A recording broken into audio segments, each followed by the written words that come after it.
So today's gonna be a little different video from the norm, but it still goes hand in hand with the things that I cover and the things that are happening in our country. And that is what society's like nowadays versus what the government is like. And the government, as we know, lies to us, lies, cheats, steals, you name it, completely corrupt all organizations. Right? They're talking about, our IRS head, or the Lois Lerner, contempt of Congress. They're having a vote. Okay, waste more taxpayer dollars on that nonsense circus show. That's all it is. Nothing's gonna come of it. We'll get another. We're gonna get a commission together. Oh, you mean like the 9/11 commission? Oh, you mean like the Warren commission? Oh, you mean like the Iran-Contra commission? And one of the head guys there actually was also the head guy, or one of the head guys on the 9/11 commission. Why? Because their job is to put a front up to make you think we're looking heavily into this. We're interested in conspiracies too, and if we find one, we're going to let you know. And then, I didn't find anything. And then we start to see a few years later, after all information's released, oh, you didn't even look. Oh, you actually threw out that evidence, didn't even get to look at it. Oh, okay, gotcha. Another whitewash. So this is nothing new. Therefore, why would that change now? So yesterday, I get home. My wife and I decide, let's take the kids and stuff to Chuck E. Cheese. It's close by, and the kids hadn't been there in a while, so why not? Maybe we'll get a little pizza there and, print out some coupons online, see what we can find. So we decided ultimately, let's go to CiCi's Pizza, and then let's go to Chuck E. Cheese, because we can get all you can eat over at CiCi's Pizza, which is, of course, the pizza, dessert, salads, little pastas, all that stuff. So we have our next door neighbor kids over that are, one is around, I think she's 5, and then the other little boy, her brother, is 3. Or is he 4? I think he's 3. So we decide, now the mom is a young single mother living next door to us, is basically at her father's house. And to be honest with you, when I first saw her move in there, it looked like she had a job as a waitress or something like that. And this has been a good 2+ years probably now. And I can't say that I've seen her at any job that I know of now, because every time I get home or whatever, her car's pretty much there. Weekend, same thing. So obviously don't have a whole lot of money to be spending. So me and my wife realized, well, that the kids probably never get to really go do stuff like this that often, so let's take her kids with us. So they went and asked mom said yes, so we took them there, and then to Chuck E. Cheese. So I bought a bunch of tokens, of course, and then gave the kids tokens, all of them. And while we're there, the 3-year-old boy, I think my daughter Emily actually came to me first, me and my wife. Caleb was in the little kids tube thing that you climb in, and some boy took his ticket, and he started crying. And then the boys told him says, don't be a bitch. He told him, don't be a bitch, Daddy. He said a bad word. I'm like, okay, well, let's go find this boy. What did he look like? Was he white? Was he black? Did he seem Spanish? Can you describe it? And they have a hard time describing, apparently, at that age. But when you go to Chuck E. Cheese nowadays, of all places, right? You see the commercial, kids, laughter, parents everybody's having fun. Kind of like these pharmaceutical commercials. You're a little down in the beginning. The lady's walking around depressed. She's lost. She doesn't know where she is. Zombie stare. and then she tries, you know, Humira or whatever, a million different ones, pick one, and all of a sudden the color comes in. It was black and white. Now it's color. She's smelling and planting roses. She's out playing with the kids, smiling. The music changes. The sun comes out. Yeah. Talk about deceit. Well, unfortunately for Chuck E. Cheese, they've been pretty much using the same kind of commercials. I don't think they're trying to deceive anybody, but it is night and day when you see the commercial and then you actually go there. And if it's not machines that are constantly broken, you know, the arcade games or some kind of game is broken, if it's not that, or the tickets don't come out, you won, it says you won 25 tickets, but only one ticket comes out, all these little issues. And then you go there and you just kind of look around and take a step back. I'm going to give you an example of where I'm going with this. As a lot of you know, I volunteer for the local sheriff's office. Volunteer Citizen Patrol. So while we're out, I usually go out Fridays, and Fridays today, I'm going out today as a matter of fact after work on patrol. Which we always ride two to a car, so it's me and my partner, one of many I can choose from. You know, we just call each other and determine who wants to go with that kind of thing.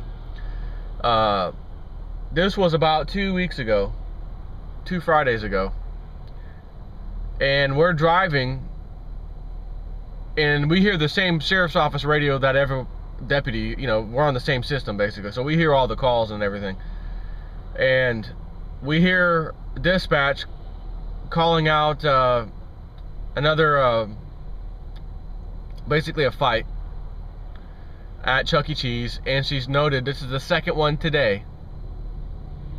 Now obviously it's not kids, it's the adults, it's the parents. So we had 2 fights at Chuck E. Cheese between parents in one day. And it had to be a Friday because I go out on Friday nights. So that means it happened on the Friday. Saturday's even busier. So if that tells you anything about society and parenting and how basically Chuck E. Cheese is turning into a ghetto, literally. You've got every, what I'm going to refer to as every make and model of people inside Chuck E. Cheese. And you could just stand there without, now sure, you're going to be judgmental just because you're not going to actually ask anybody, are you that type of person? But you could sit back as a fly on the wall, or just sit there and watch the type of people that come in there, watch how their kids behave, see how they react. Most of them, they sit there, kids are here, run off, go have fun. Don't want to see the kid, don't care about the kid, no, I don't want to play with you, I'm going to sit my fat butt on this chair, play with my phone, or talk to my friend or whatever, while you just go do whatever. Now me and my wife, we don't just sit there. I've got 3 kids. Me and my wife do. But yesterday we had 5 kids because of the neighbor's kids, right? So I feel like even if I did, or even if I was the kind of person that sat there and just let my kids run off, because I got my neighbor's kids with me and one of them's 3, I probably ought to follow them around, right? Make sure I'm with the kids, watching what's going on and that kind of thing. So my wife's there doing the same thing, and I'm with a couple or 2 or 3 of them, then she's with the other 2, and back and forth, and you know, we're just all over the place. And so of course we can't go inside this little play thing. You know, we're too big and too heavy. So they're up there, at least one of my kids and the neighbor kid, when someone stole his ticket and then told him don't be a bitch because he was crying. Now, if he's 3 years old, I thought to myself, what are the chances of a 4 or even a 5-year-old older than him, bigger than him, doing that? And I thought, well, the chances could happen. But then when he said don't be a bitch, that, on the other hand, I don't think a 3, 4, or 5-year-old would do that. I think it'd be a little older of a kid, maybe a 7 or 8 or 9-year-old. And So I brought him out. All right, can you help me find the kid? If you see him again, tell me, that's him. What was he wearing? My daughter said, well, he had kind of a bluish shirt with like a tank top looking thing. So I'm thinking, oh, like a wife beater type of a shirt.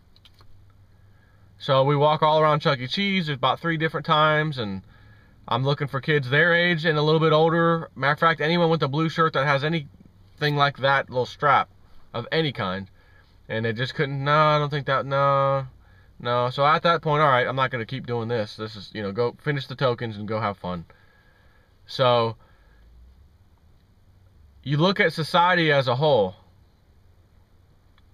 and again, it's a top-down system.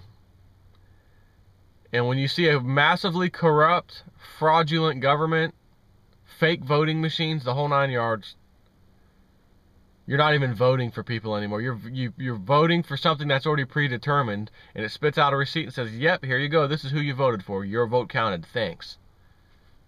Here's a sticker. I voted. Go be proud. And then when the machine reports at the end of the day when you're not even there, it already reports what it was programmed to report before it even got there, which is who the winner is. See the testimony of the guy in the state of Florida house or whatever giving that testimony of how he was hired as a programmer, and he thought he was going to be figuring out how to stop something like that. So he had to program it to do something like that to show he could prove how he could catch it and stop it. And they were only interested in the code of how do you do it and get away with it, as opposed to his code of catching it and getting it caught as a red flag. And then he realized that he was he mentioned the senator or whatever of the state of Florida that what this was for. So he realized, oh my God, they're trying to rig the votes, and it can be done. I've just done it, and I need to go somewhere and tell someone about this. So he did. Nothing has come of it. We're still using the same voting machines across the nation, and yes, right here in Florida where this testimony took place. Didn't change a thing.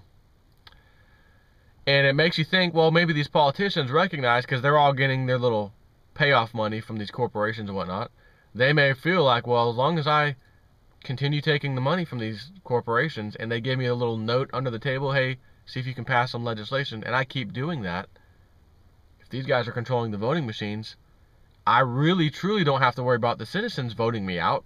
So I can get a little more ballsy and do things that I'd like to do, but I never thought I could do because I felt like the citizens would vote me out. Now that I feel secure because I'll just keep doing the same old things and the voting machines will keep voting for me, I can get a little more ballsy, right? Get a little more things done that are not really for the American people, or in this case, the state of Florida. So you go to Chuck E. Cheese nowadays, and it's turned into the ghetto. Never did I think I'd be hearing about fights in Chuck E. Cheese. And I thought, well, how do 2 parents like get in a fight at Chuck E. Cheese? That's kind of like going to church and getting in a fight. Like, you're sitting down and all of a sudden the guy sitting next to you, something happens, and maybe you sang the verse wrong or some song, and he, like, really? Can that really happen like that? No. So Chuck E. Cheese and parents fighting. And I thought to myself, oh, this is probably the prime example. This is how it happens. Hey, I just watched your kid steal my kid's token or steal my kid's tickets. I saw him do it. I confronted him, and he said he didn't do it, and he's not giving any tickets back. So I noticed him going over here to you. I'm assuming you're the parent, correct? Yeah, that's my kid. So are you going to do anything about this? My kid don't steal. My kid, right, then it blows up. That's how I can see that going down at Chuck E. Cheese. See, before this little ticket stealing thing happened, I thought, what could really happen over at Chuck E. Cheese that would cause that? I mean, really? Someone's fighting over a game, maybe? And then it dawned on me, another child stealing from a different child. And to be fair, if the child that comes to Chuck E. Cheese, and let's just go here for a second, from the ghetto, they live in the ghetto, Section 8 housing, you name it, so they've been brought up under that lifestyle. Mom hardly ever has any money, mom doesn't do anything, can't go anywhere, finally get to go to Chuck E. Cheese, except when you get there, mom doesn't have a lot of money to give you tokens. So when you get there, you have a little handful of tokens. Go have fun, honey. And all the other kids have a lot of tokens. And that one's got a bunch of tickets hanging out of their pocket. Oh my God. Even if I did great with all these little bit of tokens I have, I'd never get that many tickets. Man. So it causes someone to steal. They don't have it. I want it. I've been living my life like this forever. I'm tired of it. I want something for once in my life. And it starts at a young age. That's what we call inequality. Now, the other side of this is that you can easily argue, no one told the lady to be a ghetto mama, so to speak, right? And live off the system, live off Section 8 housing, sit on her fat butt every day using a food stamp card, while the rest of us pay taxes and do everything else and work for a living and have that extra money to go to Chuck E. Cheese. Nobody told her to do that. She made her own decision as a parent. So, because of her crappy decision, she's now affecting another human life, which is her son or daughter or whoever, who is then going to Chuck E. Cheese. So, it's like anything. It all stems from the parent and the parent's decision. But once you as a parent see food stamps and Section 8 housing and see how you get all these things, it's real easy to rationalize and say, man, even if I went and got a minimum wage job, even a little better than minimum wage job, as a matter of fact, as a single parent, I can't get this kind of food and money and health insurance. Man, I can't get that. So they choose, I'm going to stay like this. Sure, I don't get to have nice things. Sure, I don't get to go out a lot. But man, I get to hang out at this house. I got air conditioning. I got all these things. And I got the money to pay for it. And they rationalize very easily that that's the best decision. Why struggle and work at a real job to then pay for health insurance? Because they would never even have health insurance. Forget health insurance. They would just simply be paying rent, the basic things we pay. Everybody pays. And struggling even more than they struggle now. So it would make no sense. Which is why they stay there. And it's just a continual cycle. But I don't know what it is about Chuck E. Cheese that these people flock to, because when you go there, you can see it. There's a lot of ethnic groups that go there, and as long as I've been going there, I've been noticing it get more and more and more and more. I've never really seen any bad things, as I've gone there, but I sure did hear it on the sheriff's office radio the other day. 2 fights in one day. You see the kids stealing now. And again, here's the other issue. When you tell a 3-year-old, no matter, you're 7, 8, 9 years old, you should not be talking in front of a 3-year-old saying, hey, don't be a bitch because I stole something from you. Don't be a bitch, I just stole this from you. Of course he's crying and he's sad. And my daughter yelled at him, hey, you can't do that. But she was far down the tunnel, she says, or something. She said, I don't think he heard me because he didn't even look. And then he left, so whatever. So the other thing is, okay, you can choose to go ahead and live your lifestyle that way. Live in the ghetto, live on Section 8, live on food stamps, live on pure government help. But do you think you could still at least raise your children a little better? Maybe not cuss in front of them, maybe not show them these kind of manners. And I'm going to give you an example. One time I worked for about 6 or 8 months at a water conditioning company down in Ybor City, Tampa, Florida. Ybor City in the beginning of the 1900s was a flourishing, very nice town, very nice, that's where all the action was. And now it has turned into basically ghetto land all around there. And this place I worked at, well, literally was theirs in the ghetto. But it didn't bother me. I went to work every day. It was fine. But right across the street, we had neighbors living in these houses that, are typical what you'd expect in a, neighborhood like that. Not the best condition, that kind of thing. And there was this huge lady, and we could always hear her loud mouth. And she had quite a few kids there, and she was extremely overweight. And I saw this little cute girl, just adorable, very young, again, probably that 3 or 4 year old age, walking around in the front yard or whatever, and I see big fat mama come out slam open the door, and I think there was like a little kiddie pool or something. And oh no, it wasn't. That was a different one. That was a different scenario. Let me go here first. And she comes out, and I guess she had told the kid not to go outside or don't go down the steps or something, and she went down the steps. So she comes out, get your mother effing ass up back in this house. You just talked to like a 3 or 4-year-old. Get your mother effing ass back in this house. So then I'm thinking now, right? What was the other experience yesterday at Chuck E. Cheese? Don't be a bitch while I steal your ticket. Wonder where you heard that from. Right? So, you do have a choice to not talk to your kids that way. Whether you decide to live off the government's teat or not does not affect you being a parent and teaching your kid other very good or normal values in life.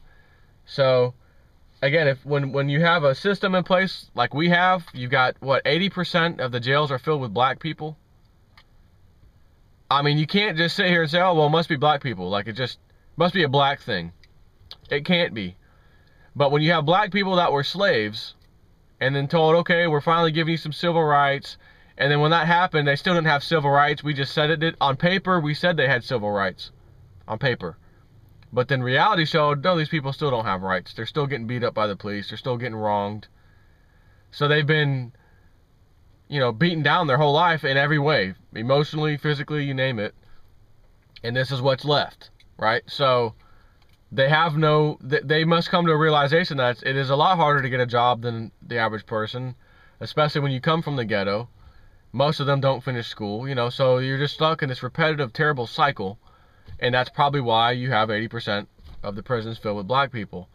How do you change that, though? That's the question. Because they can go to the same public schools we go to. The education system, it's the same to them. But I guess maybe what's different is, at least college. College becomes not affordable, period. Again, when you have the mom living off of this system and has no extra money, you're never going to send your kid to college. You're just basically surviving every day. So, again, the interesting thing is, though, this is a top-down society like most societies. Government, how is government? Is your government nice and kind and listen to the people and pass laws for the people? Or are they corrupt, fraud, fight each other, sometimes kill each other, etc.? That's what we have. So it's no surprise to see that top-down thing trickling through all the way down to the bottom. And that's all I got to say about that. Bye.